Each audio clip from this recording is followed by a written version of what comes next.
नमस्ते साथियों, मसाले का तड़का में आप सभी का स्वागत है। आज हम मलाई कोफ्ता बनाएंगे। अगर आपके घर में मेहमान आने वाले हैं या फिर आपका कुछ अच्छा खाने का मन है तो मलाई कोफ्ता बना के खा सकते हैं।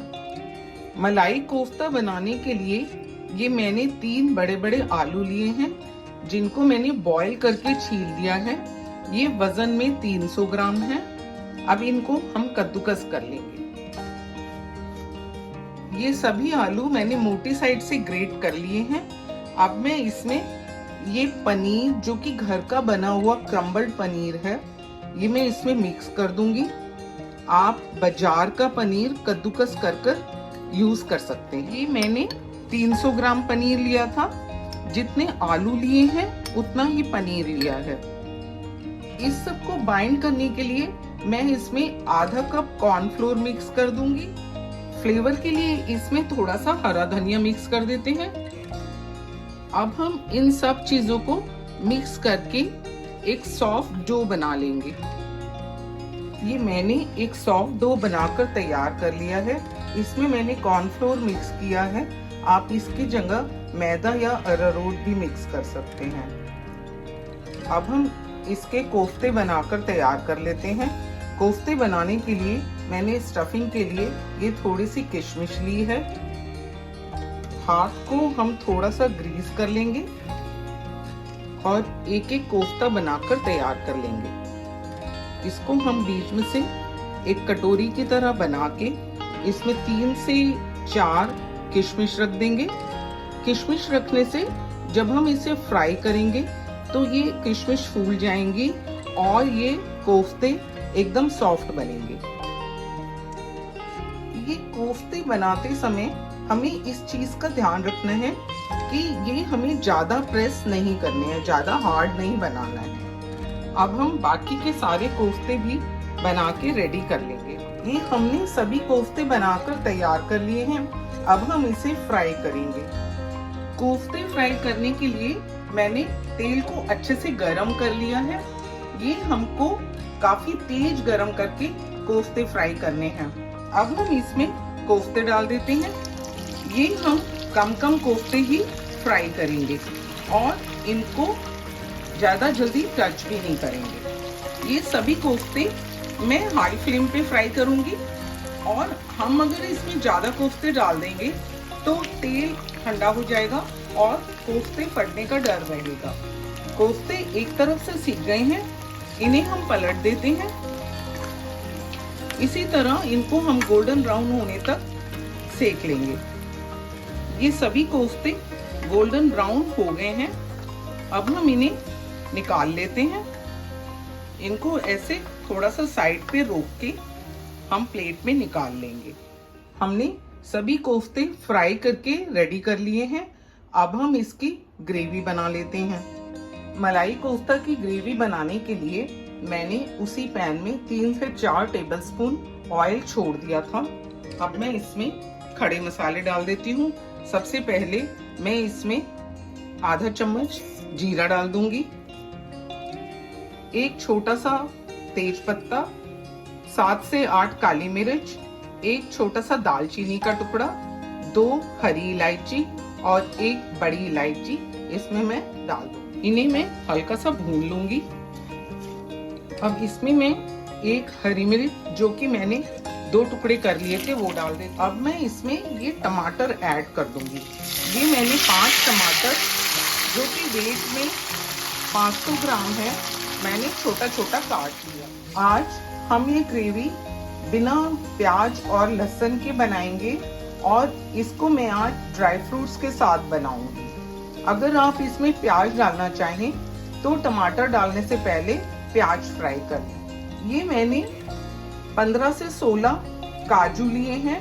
अब मैं ये इसमें ऐड कर देती हूँ। मैंने ये 1/4 कप खसखस के दाने लिए हैं, जिन्हें मैंने अच्छे से धो के 1 घंटे के लिए भिगो दिया था। आप इसकी जगह बादाम भी यूज कर सकते हैं। 10 से 15 बादाम आप भिगो के और छील के इसमें डाल सकते हैं। अगर आप ड्राई फ्रूट की पेस्ट अलग से बनाना चाहें तो अलग से भी इसकी पेस्ट बनाई जा सकती है।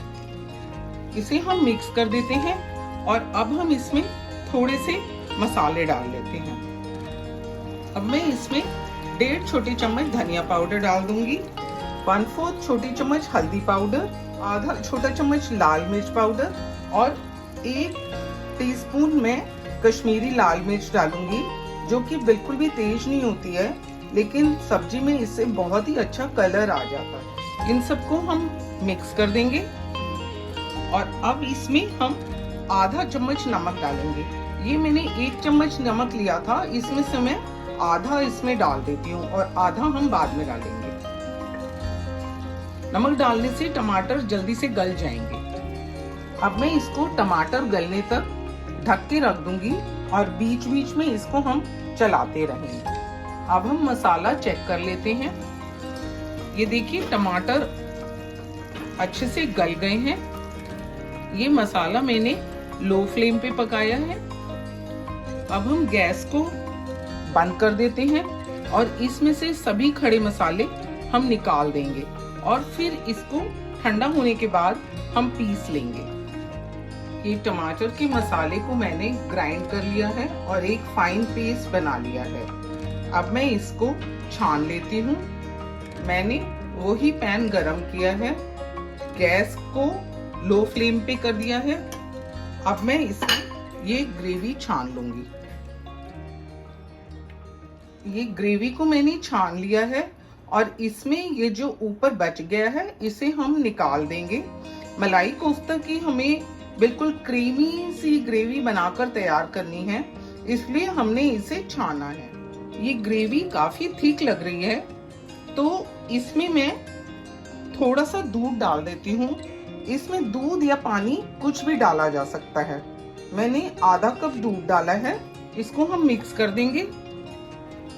अब इसमें हम बाकी बचा हुआ नमक भी ऐड कर देते हैं। आप इसमें नमक अपने टेस्ट के हिसाब से कम या ज्यादा कर सकते हैं। ग्रेवी अभी भी थिक लग रही है, तो मैं इसमें आधा कप दूध और डाल देती हूँ।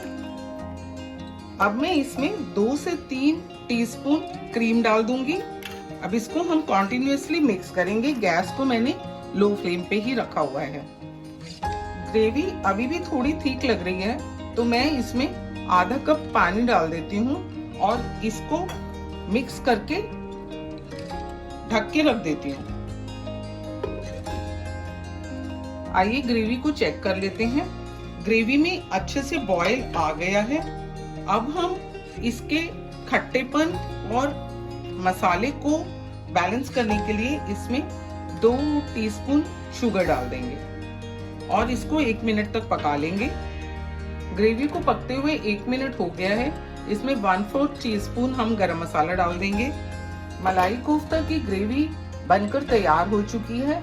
अब हम फ्लेम को बंद कर देंगे और कोफ्ते के ऊपर डाल के इसे सर्व करें। मलाई कोफ्ता सर्व करने के लिए मैंने एक बोल में थोड़े से कोफ्ते डाल लिए हैं। अब उसके ऊपर मैं ये गरम गरम ग्रेवी डाल देती हूँ। ये देखिए मलाई कोफ्ता सर्व करने के लिए बिल्कुल तैयार है। अब हम इसके ऊपर थोड़ा सा धनिया डाल देते हैं गार्निश करने के लिए और थोड़ी सी क्रीम भी ऊपर से हम डाल देंगे। मलाई कोफ्ता को रोटी, पराठा, तंदूरी नान या तंदूरी पराठे के साथ हम सर्व कर सकते हैं। अगर आपको मेरी वीडियो पसंद आई हो तो इसे लाइक शेयर करें और मेरे चैनल को सब्सक्राइब भी कर दें। बेल बटन दबाना भी ना भूलें, जिससे कि मेरी नेक्स्ट वीडियो की नोटिफिकेशन आपको मिल जाए।